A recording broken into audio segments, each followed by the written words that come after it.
91% من المصممين الداخليين هينتهوا بغضون 2025. هل ده مظبوط؟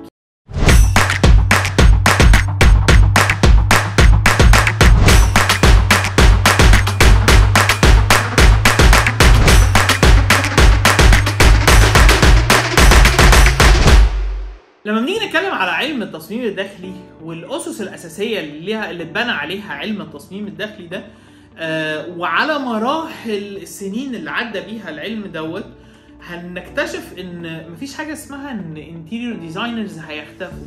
هو الفكره كلها ان في تولز معينه هتساعد الانتيريور ديزاينرز ان هم يديزاينوا سولوشنز احسن، حاجات افضل، حاجات تساعد الناس ان هم يعيشوا حياه احسن. لو انت بتفكر في الانتيريور ديزاين على ان هو مجرد التول او الاداه اللي بتعمل بيها 3 ديز او بتبريزنت بيها الشغل او بتعمل بيها فيزواليزيشن، هرجع اقول لك ارجع كده بالسنين لورا خالص قبل ما الادوات دي اصلا تكون موجوده، وفكر هما الانتيريور ديزاينرز زمان كانوا بيعملوا ايه؟ كانوا بيبداوا ان هم يشتغلوا على الديزاينز ان جنرال على بورقه وقلم، وكنا بنقعد على اللوحه ونقعد نرسم كل التفاصيل بتاعه الانتيريور ديزاين وايه الحاجات اللي احنا محتاجين ان احنا نعملها، ونقعد نرسم الديتيلز والتفاصيل ونحولها ل 3 دي سكتشز علشان كل الحاجات ديت في الاخر تعبر عن الحاجه اللي احنا عايزين نوصلها للعميل بتاعنا.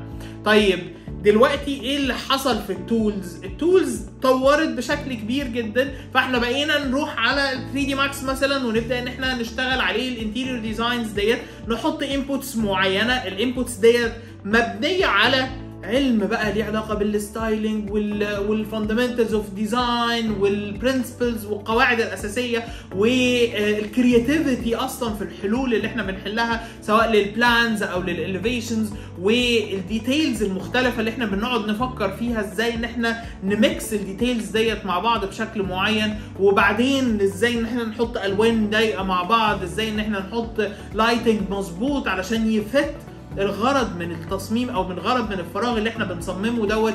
كل الحاجات ديت هي علم الاي اي. مع الوقت بيكتسب حاجات، لكن لو هو مش هيعرف يكتسب الكرياتيفيتي اللي انت بتقعد تعملها والديتيلز المختلفه اللي المفروض ان انت بتقعد تحطها في كل تفصيله من التفاصيل بتاعت البروجكت. بس هل الموضوع هيبقى اسهل؟ هيبقى اسهل ان انت تدي انبوتس معينه ريليتد للعلوم اللي انت واخدها، وتبدا ان انت تخلي الاي اي يساعدك في شغلك، ان هو يوفر لك الحاجات اللي ممكن تاخد وقت ومجهود كبير جدا علشان هي بتضاف او بتتعمل عن طريق ان هي تكرار حاجات.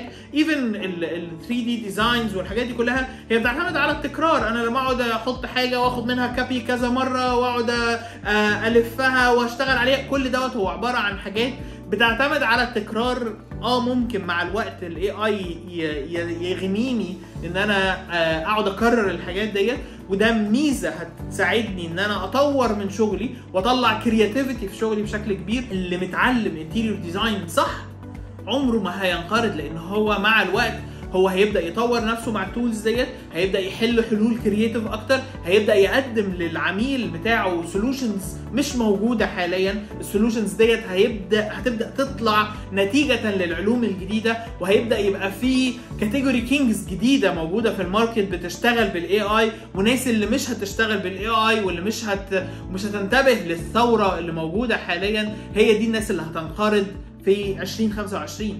لان في وقت قليل جدا خلال سنه او سنتين التطور الرهيب بتاع الاي اي هيبدا ان هو يلغي شغلانات كتير، بس شغلانه الديزاين هيبقى فيها تطور مختلف، مش هتتلغي تماما، لكن هي هتوصل لمراحل وتطورات مختلفه بشكل كبير جدا. ويمكن كمان الاي اي بعد كده يدخل جوه التولز زي ال 3 دي ماكس، يدخل جوه الاي اي، او الانريل مثلا انجن يبدا ان هو يدخل جوه الاي اي، فيبدا ان هو يساعدك ويسهل عليك عمليات الموديلنج وعمليات اللايتنج وعمليات الماتيريال.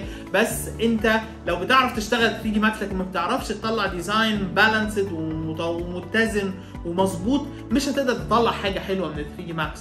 3 دي ماكس ما هي الا تول، البروجرامز كلها ما هي الا تول، الاي اي ما هي الا تول هتساعدك ان انت تقدر توصل للديزاين بشكل مظبوط. اي هوب يكون الفيديو ده توضح لك الحاجات ديت. ولو انت عايز تعرف علم الانتيريور ديزاين كله بالتفصيل، لازم انت ترجع ان انت تفهم هو ايه البيزكس الاساسيه اللي اتبنى عليها اتبنى عليها العلم ده الحاجات دي كلها احنا بندرسها كامله في ديزاين لايك كريزي سيستم، دبلومه كامله بنبدا ان احنا ندرس فيها كل التفاصيل اللي ليها علاقه بالانتيريور ديزاين، واللي هتفرق معاك ان انت تبقى فاهم كور العلم ده، علشان لما تفهم كور العلم تقدر ان انت توظف اي تول موجوده معاك على انها تساعدك او تخدمك ان انت تطلع الديزاينز بشكل افضل. اي هوب يكون الفيديو ده مفيد بالنسبه لكم. لو عجبك الفيديو ما تنساش تعمل سبسكرايب للشانل هنا على اليوتيوب، واعمل فعل الجرس عشان يوصلك كل الفيديوز الجديده. ولو انت بتشوفني على فيسبوك اعمل فولو للبيج على فيسبوك، ولو عندك اي اسئله ليها علاقه بالانتيريور ديزاين اكتبها في الكومنتس وهجاوب عليك في كل الاسئله ديت في فيديوز ثانيه. بالتوفيق ليكم.